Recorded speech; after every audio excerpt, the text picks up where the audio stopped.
This is an interfaith community. Whatever our individual belief, it can be freely expressed here with no apologies. If we're invited to offer a prayer in this setting, it should be offered according to the tradition with which we identify.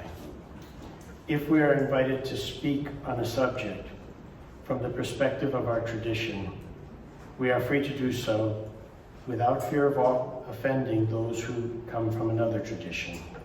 We come together as people of faith to learn from each other that we might better understand the multiplicity of faith traditions in our city and in our world. In just a few moments, I'm going to send this microphone around the room. But before I do that, I would like to ask for just a moment of silence. The founder of our organization, Rita Selim, 104 and a half years old, left this world, but left us a legacy. And somebody asked today if they could do anything to be of support. And I said, if you want to really honor Rita's legacy, emulate her example. Seek to repair a broken world. And so if I could just ask for a moment of silence, thank you.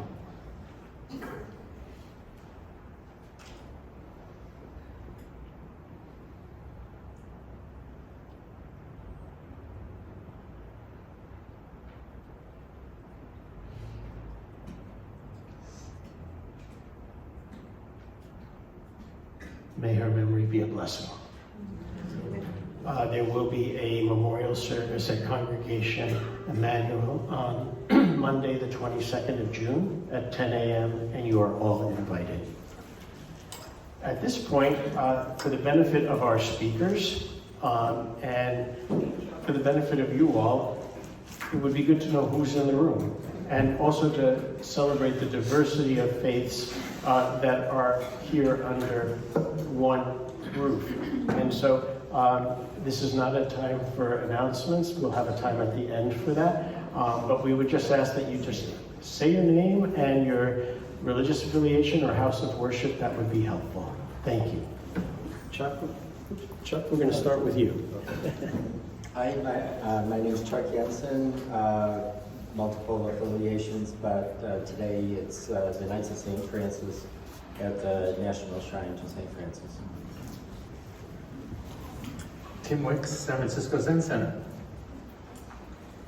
I'm Caroline, or Caro for short. I'm here representing Friends of the Urban Forest today. Shelley Carroll, Christchurch Lutheran.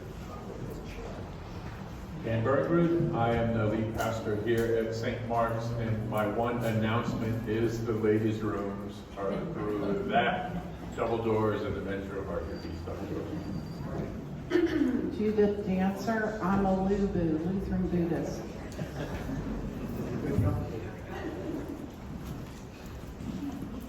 Nancy Sheffield, Congregation Sherwood Israel.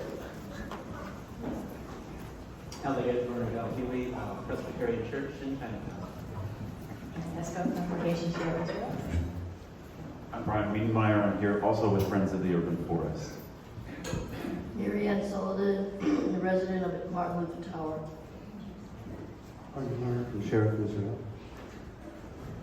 Good morning, I'm Elaine Dahlman, the minister at the Buddhist Church of San Francisco and also with the San Francisco Night Ministry.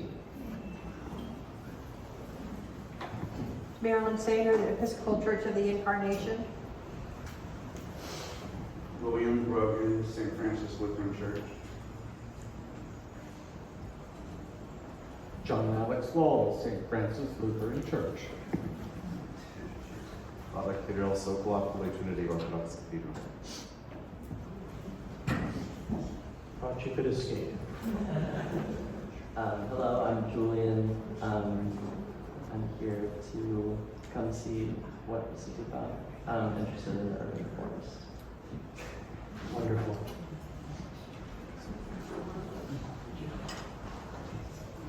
PJ Sharon, Mission Union. Jeanette Huey from the Presbyterian Church in Chinatown. Katie Dudgeon with Proxima Spiritual Coaching. Karen Milana Lagoon, Unitarian Universalist, right next door, and ordained of the Church for the Fellowship of All Peoples. Jonathan Jacoby, a member of 8 Club. Caro Morales from Presbyterian Church in Chinatown.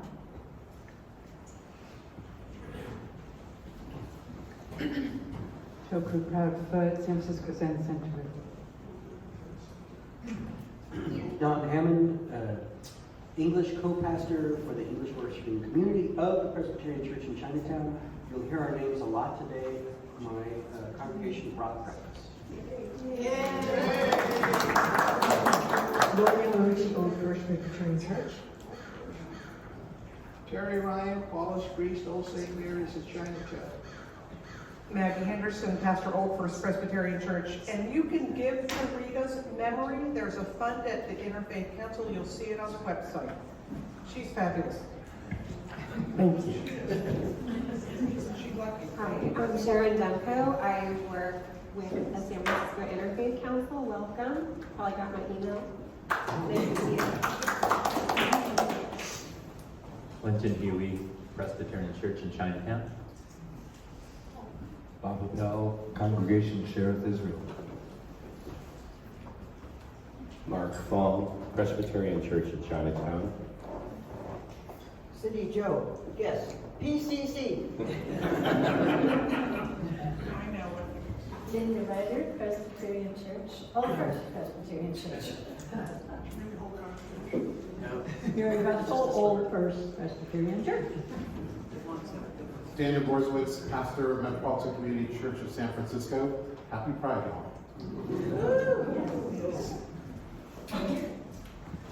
Ijaro, St. Matthew's Lutheran Church in San Francisco.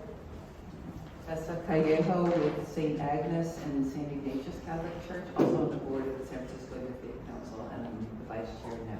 I'm happy to be here. Deborah Nicholas. I attend two churches, St. John of God and mostly in St. Dominic's, and I'm also a San Francisco Veterans Affairs Commissioner. Formerly member of the board for SFIC. Ken Eisen, member, St. Dominic's. Radhika Bawarli. I never had to talk about my religion before. I'm a Hindu. My living guru lives in Hyderabad, India. Sri Hari Babuni Chutar Maharaj, who taught me meditation. My great-grandfather has a, like how we have church, has an organization called Parakalamat in Mysore, Princely State. Thank you. I've never said this before. Here, here. Good morning, my name is Gabriela. I'm a practitioner of religious science, San Francisco Center for Spiritual Living, and a member of For Shalom. Joanne Foster, Congregation of Sheriff Israel. The Brahma Kumaris. Oh my goodness. Good morning, everyone. I'm Sister Kyoko from the Brahma Kumaris Meditation Center, and I'm a board member of the San Francisco Interfaith. Good morning, Sister Sukanya from the Brahma Kumaris. Good morning, Diana, and I also attend the Brahma Kumaris. One omission here, who I will be introducing shortly, but let him introduce himself for a moment. Good morning, everybody. My name is Kashif, Abdullah, and I'm the principal at the San Francisco Islamic School. We want to say a very, very special thank you to our host, Pastor Dan, and the good folks here at St. Mark's who open their hearts and their home here so that we can be together once a month. Let's have a big round of applause.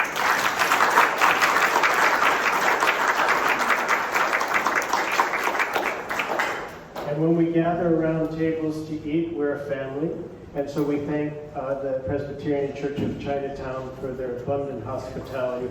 That's one more, please. Thank you.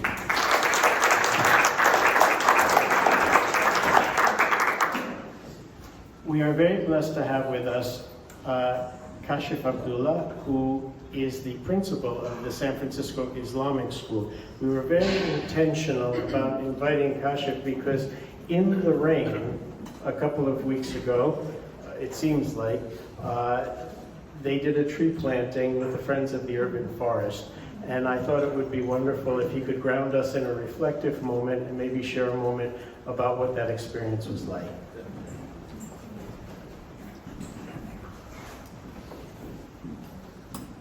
Thank you so much, Michael. Morning, everybody. It was a rainy day.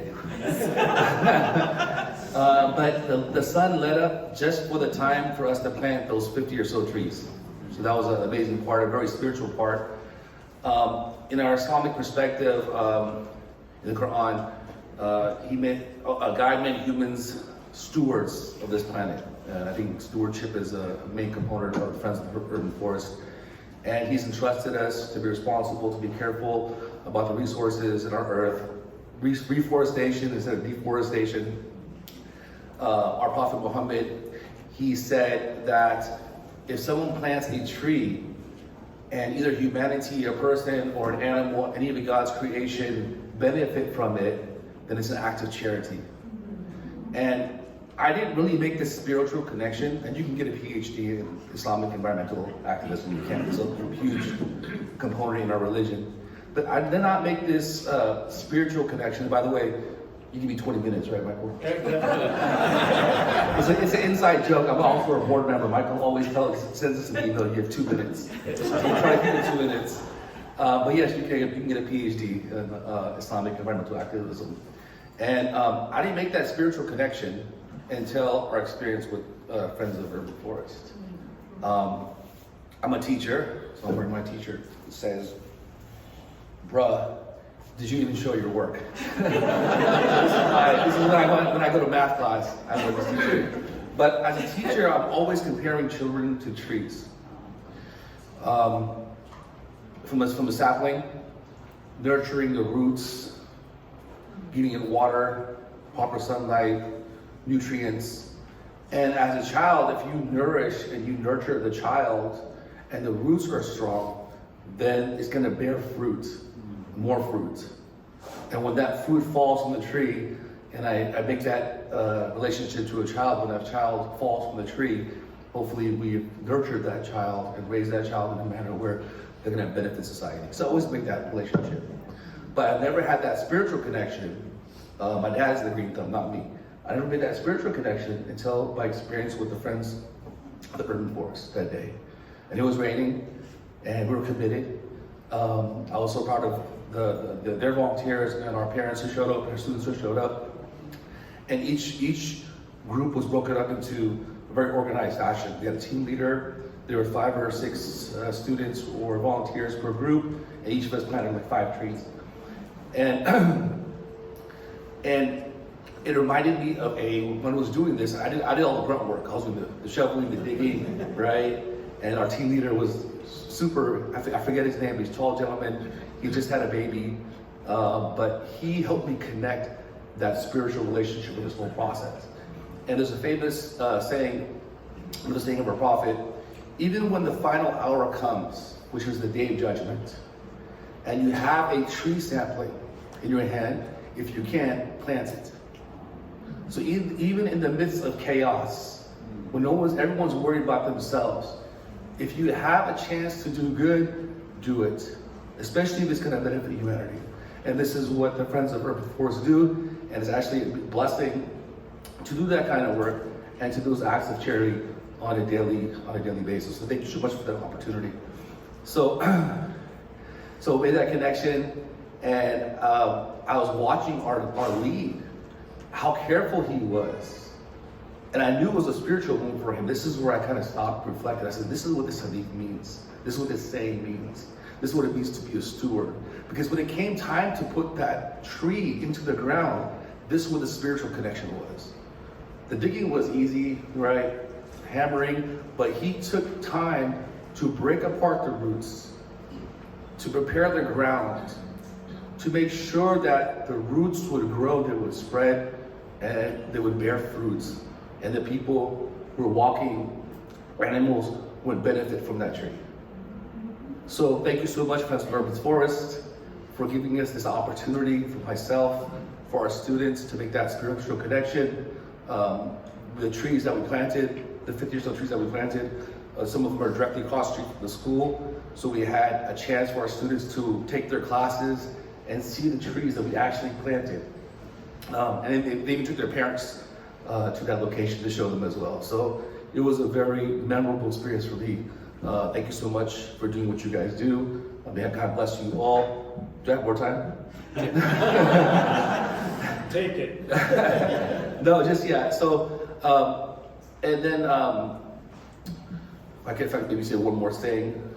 But the concept, if you can volunteer for Friends of Urban Forest and help beautify our city, also encourage youth, also pressed by the volunteers, encourage youth also to get involved, to be part of these moments, the special moments, and the moments that we created for ourselves as well.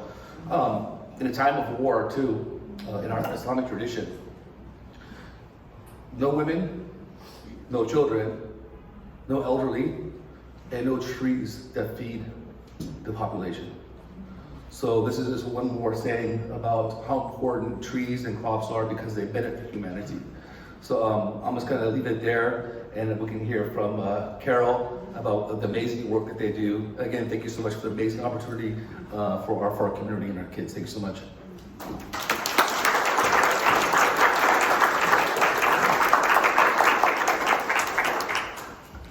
Time well spent. I remember asking Reverend Brown to speak for 3 minutes. He said, "Son, it takes me that long to clear my throat." I'm reminded, I was a young Greek Orthodox priest in Stockton, California, and one of our benefactors donated 60 olive trees to plant on a new field that we had just acquired. The gardener at that time who oversaw everything was from Kalamata in Greece. And these were young little trees, and I remember putting them in the ground, and I said, "We're never going to see the fruit, and we're never going to see the shade." He goes, "You plant these trees for your grandchildren." And so this is the investment that we make for the generations to come. Today is very special on many, many counts, but I want to say, I want to acknowledge my friend Brian Wiedemeyer in the back, please, the CEO of the Friends of the Urban Forest. Please, let's have a round of applause for that.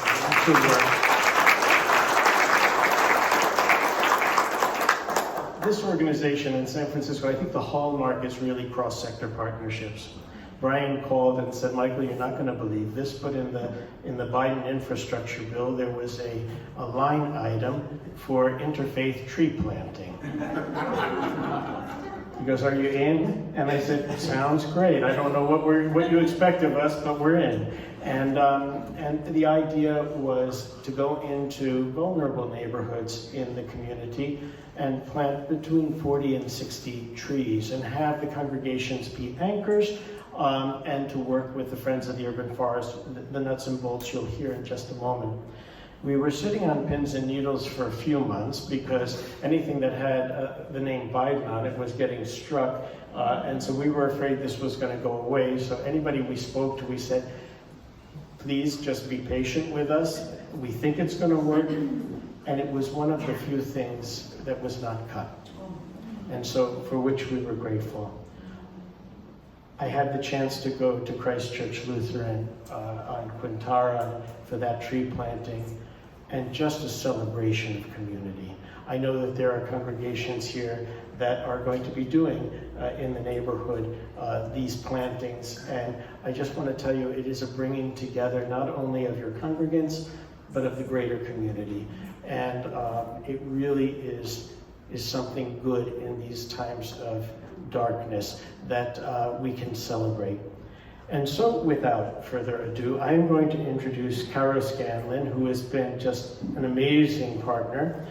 She is the tree planting program manager at the Friends of the Urban Forest. I know that the technology will work, and so come on up and present. Thank you.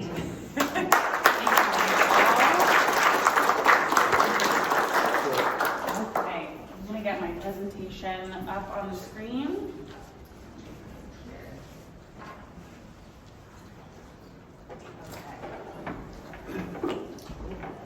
Does it need to be plugged in? Maybe. Probably, okay. Well, let's see here. Okay, there we go. The other end's not. The other end is plugging in. What, oh, I see. There we go, yes. Sharon, where is It's it? behind you by your knee. The block, great. Thank you for everyone's support. Okay. I'm not gonna touch it anymore. Okay, and the microphone works, perfect. Hi, everyone. Thank you, Michael, for your introduction. Yes, and Kashif, thank you so much for your beautiful reflection on our work together. That was a very special day and a special collaboration.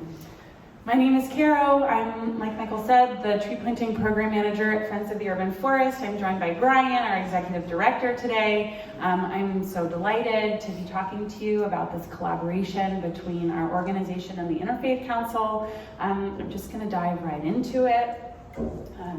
And this is the agenda for what I want to speak with you all about today. Some of you might be familiar with our work already at Friends of the Urban Forest, but for those of you who are not, I'm going to give an introduction to our organization more generally. I will talk about Trees of Faith, this collaboration that we've embarked on for the past a little over a year. I'll share a few partner spotlights with some photographs, but you also already heard from Kashif about our beautiful day in Ocean View by his school. I have a photo from that day as well. And then I want to share an invitation for some of you might be interested in joining us for a future tree planting adventure together. So I'll talk about what that might look like. And then we'll have time at the end for questions. But if you also have a question in the middle of the presentation, I am absolutely fine with you raising your hand and asking as we go along. So before we dive in though, I do want to ground us in, we just heard from Kashif how trees can be an opportunity to connect with one another. And I want each of you to have an opportunity to connect with your neighbor about a tree that is meaningful to you. So I'll go first and point you to this tree. It might be hard for you to see. This is at our tree yard in the Presidio of San Francisco, where our office is based. On the right, you'll see lots of small sapling trees. Those are trees that have come in that are getting ready to be planted out all across the city. But on the left is this big, beautiful ginkgo tree, which is an ancient species. This is a particularly large, beautiful one. It loses its leaves in the fall, but then there's this great hopeful moment in the spring when the leaves emerge. They're gorgeous, they're shaped like fans, they're electric green, and this tree shades our tree yard, and it's a very beautiful, important tree to me. I spend a lot of time underneath this tree, observing it, admiring it, appreciating it. And now I want for you to turn to your neighbor just for a few moments, and not just redwood trees. I like redwood trees, but is there a specific tree that you feel connected to? So that's your prompt for 2 minutes.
Yes, my time working with elementary school students sometimes comes in handy. Great. Well, thank you for connecting about a particular tree in your life. At Friends of the Urban Forest, we are an organization that connects people with nature and to each other through the planting and care of trees. So yeah, thank you for that moment of connecting with one another on the topic of trees. We were founded in 1981 by a group of neighbors who were concerned that the city had just cut its budget for tree planting, and so as a grassroots effort, they got together and took matters into their own hands and started organizing community tree plantings. The very first one was in Noe Valley, but in over 1,500 community tree plantings, our organization, along with volunteers like yourself, have planted over 60,000 trees across the city of San Francisco, which is about half of all of the fruit trees that you see planted out there. So we have, along with many thousands of volunteers, made a very tangible impact on the fabric of this city. And this project, this collaboration, Trees of Faith, has allowed us to work with incredible faith-based communities in lots of different neighborhoods of San Francisco to do this work. To just give you a sense of what that impact looks like, these are two images that we love to share. I actually don't know exactly the intersection on the right. Do you know, Brian? I know the one on the left. It's Pierce and Waller in the Lower Haight. And you can see 100 years ago what the streets looked like with no trees. And then we get this, 100 years later, you can just viscerally almost feel like what the difference would be like walking down the street back then and walking down the street now, especially on a hot day like yesterday or the one we're gonna have today, what your body would feel like in that heat versus in the shade of these trees. So I mentioned one of the reasons why we like to plant trees, not just for their beauty, but of course they are beautiful, and don't want to undersell the importance of beauty, but also trees bring so many other benefits to our city and our communities. I talked about shade and cooling as being one of them, will become ever more important even in San Francisco as our climate warms. In this era of climate change and climate chaos. But a cooler community is a healthier community. Trees also do so many other things. They clean our air, they clean our water, they provide habitat for our non-human neighbors as well.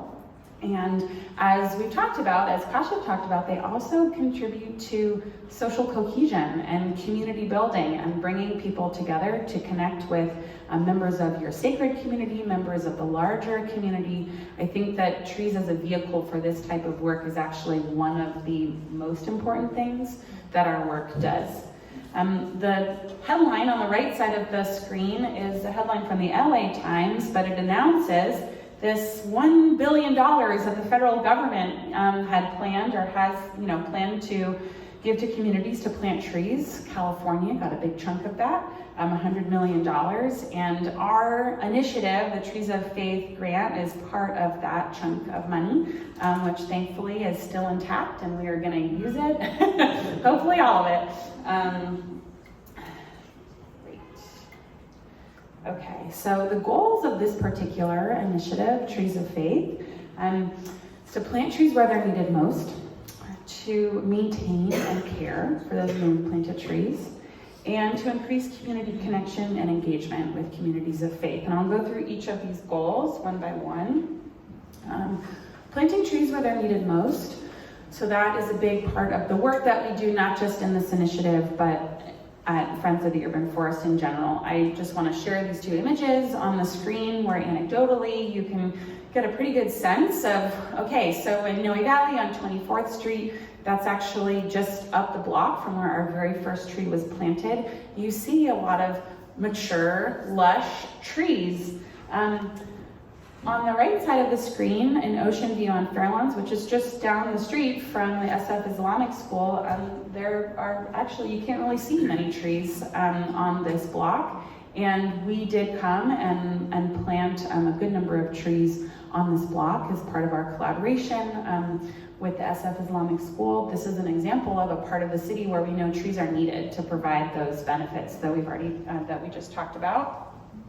I'm going to share a few maps that help you understand how the communities that are specifically chosen to be a part of this initiative were chosen.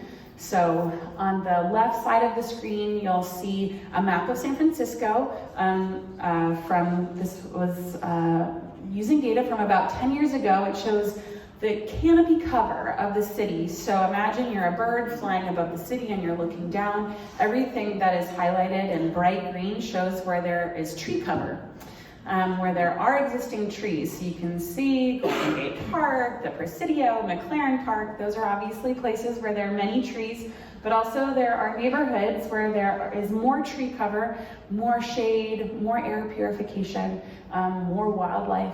And then parts of the city where there are obviously fewer trees. On the right side of the screen, those show census block groups, I believe is the unit, highlighted. The darker the shade, the more tree cover there is. The lighter the shade, the less tree cover there is. So this is helping us get a sense of, okay, where should we focus our efforts to invest those resources to plant more trees where they're needed most. Okay, another set of maps. I love maps. On the left side of the screen, this is a map that was actually produced by the state of California. It's a tool called CalEnviroScreen.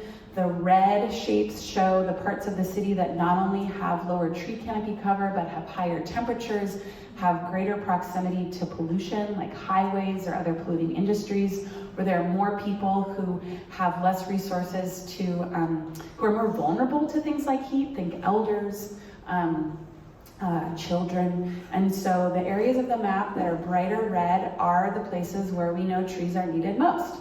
And so on the right side of the screen, this is the map that shows where we can work with this funding, with this grant, the Trees of Faith grant. So if your community is inside of the purple shaded area, this means that we can work with you to plant trees exactly near your congregation, your community. And so I share that. So if you are outside of the purple area, we still want to connect with you and we can still plant trees with you in other ways.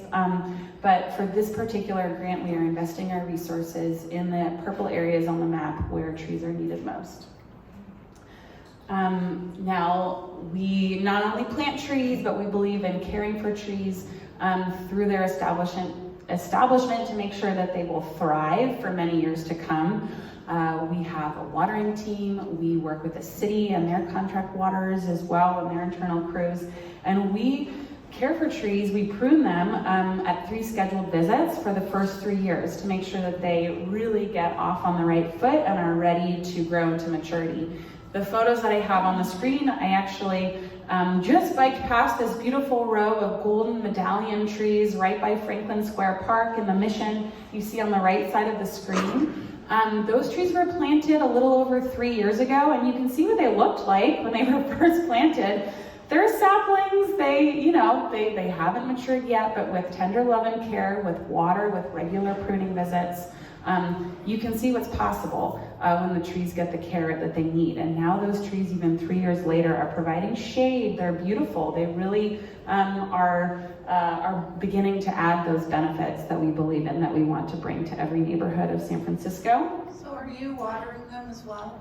Great question. So it's a mix. We have a watering crew, an in-house crew that primarily focuses on the west side of the city, so in the Sunset and the Richmond. The city of San Francisco has crews that waters trees everywhere else for the first 3 years. So every tree that's planted, if it's a street tree, we can commit to having that tree watered for the first 3 years. If we water trees on if we plant trees on private property, it's the private property owner that does need to commit to the watering. And I can get into that a little bit more later. But yes, for every tree that's planted on public property, there's a 3-year commitment to water the tree through its establishment. And then the trees have strong enough root systems that they can access the groundwater, and they don't need supplemental water in order to be healthy and thrive. Of course, it never hurts to put a little bit of extra water on the ground on super hot days like the one we'll experience today, but in general, they don't need weekly watering after 3 years. I have a question. Yes. So my neighbors and I, we planted in 76 3 trees in a row, and what was this is now my tremendous tree. What happens if we're planting for our grandchildren, what's happened in my neighborhood is that the roots come up into the sidewalk. The sidewalk. And so then it is a problem, and some of the trees are getting cut and removed because of the roots. So mine, the story, it was going down, it was a joint thing. And when we cut the roots of my tree, it was like my body. It was the size of my body. It was so, we managed it, so we have our trees. The upkeep for our grandchildren, I'm asking about whose commitment is it? What is done when all of the roots go into the sidewalk and then back to the sidewalk and then? It's a great question and one that we get a lot. In San Francisco, 10 years ago, there was a proposition that was passed by over 70% of the voting public in San Francisco, Proposition E, that has since become Street Tree SF. The Department of Public Works in San Francisco, we're talking street trees specifically, is now responsible and funded to maintain all street trees. So that includes pruning, fixing any damage caused to the sidewalk by those mature trees. So we, even though Friends of the Urban Forest commits to caring for the trees for 3 years, the city commits to funding and maintaining the tree for the rest of its life. We also try and get ahead of potential future issues by making sure that we're choosing a tree species that's appropriate for the particular place that we're planting in. So making sure there's a large enough planting area for the tree that we're planting. If there's a small planting area, we're going to choose a tree specifically whose roots will not wreak havoc on the sidewalk, that will not get so big that they cause damage. So that's what we do on the front end, and then the city is now responsible and funded for the maintenance of the trees into the future. So that's a great question. All right, I'm gonna keep on going, and then we'll also have more time for questions at the end. Okay, so lastly, our final goal, increasing community connection. Kashif did such a beautiful job of reflecting on how his school community was connected through the planting of trees in their neighborhood. Actually, the photo on the right are some of his students with our planting leader, Edward. And then the photo on the left is from our very first Trees of Faith planting at Father Messerup's congregation up in the Midtown Terrace neighborhood. So at a glance, this initiative, this project, as Michael mentioned, is funded by the Inflation Reduction Act, and actually there's a pass-through organization called American Forests, so we applied to their Catalyst Fund. That's where the funding for this program is coming from. We've committed to 12 planting projects in partnership with different communities of faith across the city. Each of those projects represents 50 new trees going into the ground and at least 50 volunteers engaged in that work. We have already planted 5 projects. We have 1 project scheduled for the end of this month, and we're hoping to schedule 6 more. In fact, I think we've just, confirmed another one for the fall. So 5 more for the upcoming year. To give you a sense, I want to give you a sense of what it means to get engaged in a project with us. We have a whole team of planting managers, project managers essentially, that will guide your community through the entire process from start to finish of planting trees. We start about 4 months out with confirming a partnership and beginning outreach, assessing planting opportunities all the way through, all the nitty-gritty steps to getting to planting day. So here are just some images of our team doing community outreach at a fair. This is, I think, a fair out in the Excelsior. We We also assess every single place that we plant to make sure that it is up to code, that we are choosing exactly the right species for that particular location. And as you can see in this photo in the middle, there's no tree basin there yet. Our team can also cut concrete to create tree planting locations where there did not exist a tree planting location before. So that's one of the great powers that we have as part of this project. Planting days themselves are a big party. We bring together over 50 people. We bring all the tools, materials, supplies. You hopefully help us bring the people power, and we put on a really great show. We together plant 50 trees in the scope of a few hours together, and are all cleaned up and ready to leave after lunch. So here you can see some people wielding a pickaxe. Other people laying mulch down on the ground. There's a job for everyone, no matter your physical ability or interest. We engage young people, we engage elders, and we engage folks who really want to roll their sleeves up and do the hard work. As I mentioned, we also care for the trees after they're planted. We have our watering crews. We work with the city's watering crews. Every tree gets watered every week for 3 years after it's planted. And we have a tree care team that comes out and prunes trees, fixes liens, replaces water bags, things of that nature. There are 3 scheduled visits, and then also our team is on call to come and help with any issues that arise between the scheduled visits as well. So here are some of the partners that we've worked with already. I mentioned Father Mesrup's congregation, St. John Armenian Church in Midtown Terrace. I'll give a little bit of a spotlight on our work with the San Francisco Campus for Jewish Living and the Excelsior. We worked with the Providence Foundation in the Bayview, Christchurch Lutheran in the Sunset, the SF Islamic School in Ocean View, and St. Luke's Episcopal Church in Old First, and the American Buddhist Cultural Society. We are going to be working with you all at the end of the month. So our work with the San Francisco Campus for Jewish Living was a little bit unique in that they had this large campus where we could actually plant trees on their property in addition to the surrounding streets. So we planted nearly 50 trees throughout their campus.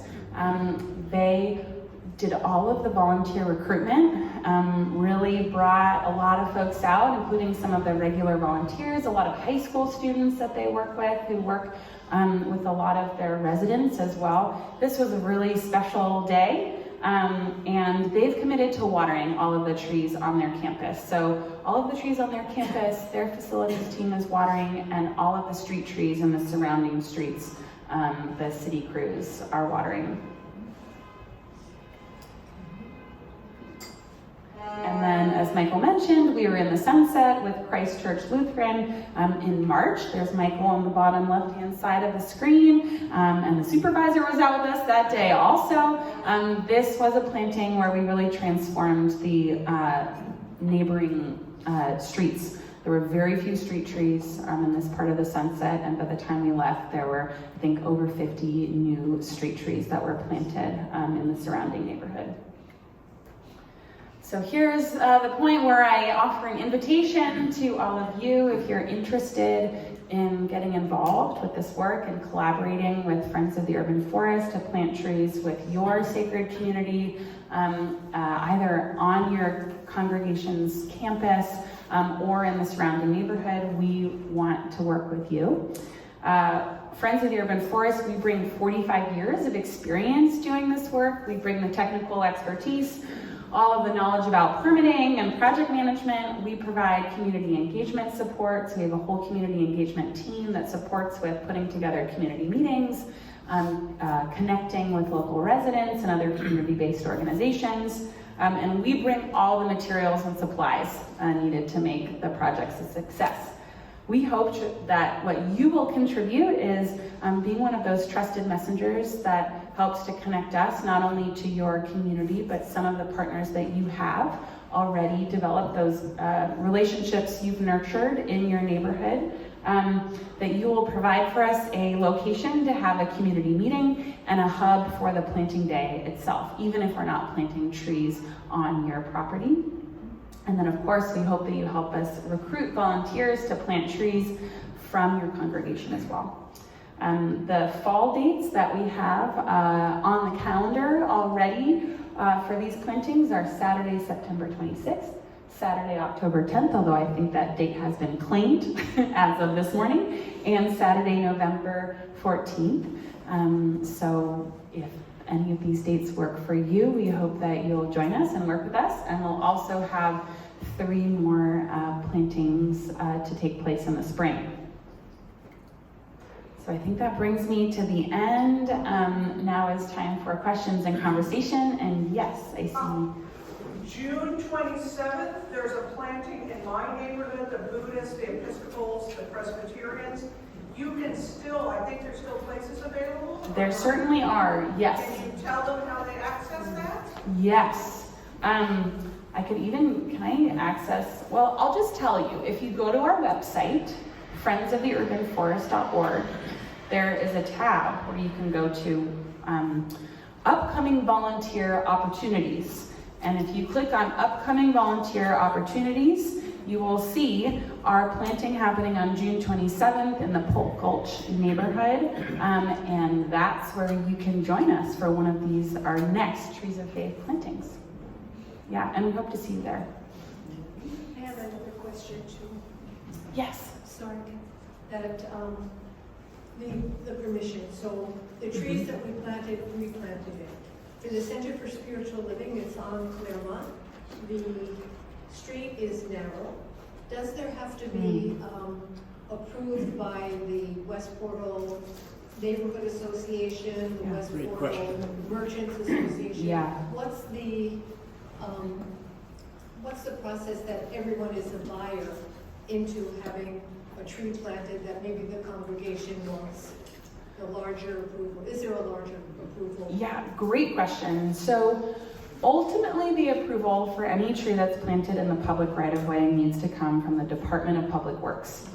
They are our primary partner. We would work with them very carefully in everything that we do. So part of what we bring is all of the expertise in permitting and making sure that every tree that we plant is up to code and is approved by the Department of Public Works. But you also mentioned connecting to all of these other important local players and stakeholders, community-based organizations, and we hope that you help us connect to those people who need to be a part of the conversation, invite them to the community meeting, make sure that they're aware of what's going on, they are invested in what's going on, and can help us think about the right places to plant and the right species to choose. And if they don't approve, if they say, no, really, we don't want this, is there a... Yeah, okay, good question. So, in the case where you're talking about narrow sidewalks, they might not actually be totally up to code at this moment anyways. We do have to meet minimum requirements for ADA, for all sorts of there's a lot of dense infrastructure in San Francisco. It can be a hard place to be a tree. So when there are available places to plant a tree, we try and plant when possible. So the city of San Francisco has a goal of planting trees in every valid available planting location. And so we really try and work with all the local players to make sure that if there is a valid place to plant a tree, that we can put one there, but that we're choosing a tree that's going to be agreeable, exciting even, something that the local folks are going to be invested in. So we work very carefully to make sure that we're choosing. They just don't want it. They just don't want it. Christchurch Lutheran. Yeah.